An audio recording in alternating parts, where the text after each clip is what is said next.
Sugeng enjang para pamirsa, kados pundi pawartosipun dinten menika sekilas warta marak sowan sakngajenging panjenengan sedaya. Kathah pawarta ingkang aktual tajem lan pinarcaya sampun kula ringkes kagem panjenengan sedaya. Kaliyan kula Anundina Putri Ardiyanto.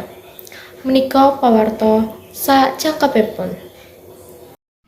Musibah bena ing Perumahan Dinar Indah Meteseh Tembalang Kota Semarang wonten dinten Jumat 6 Januari 2023. Toyong lelepi griya-griya ing RT 6 RW 6 Perumahan Dinar Indah.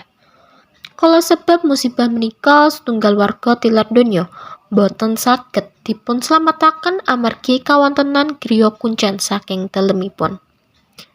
Keinggilan toya sakmenika teras tambah dugi 2 meter langkung lan mluber dugi wilayah RT 7. Ketinggal jangkep warga munggah teng wungwungan griya sebab kawontenan griya sampun kelep. Satunggal petugas TNI paringi asma Agus nglaporaken musibah bena ingkang kedadosan disebabaken jebolipun tanggul lepen babon ingkang wonten wingking Perumahan Dinar Indah. Mekaten pawarta dinten menika kula Anundina Putri Ardiyanto ngaturaken menawi wonten lepate kula nyuwun pangapunten.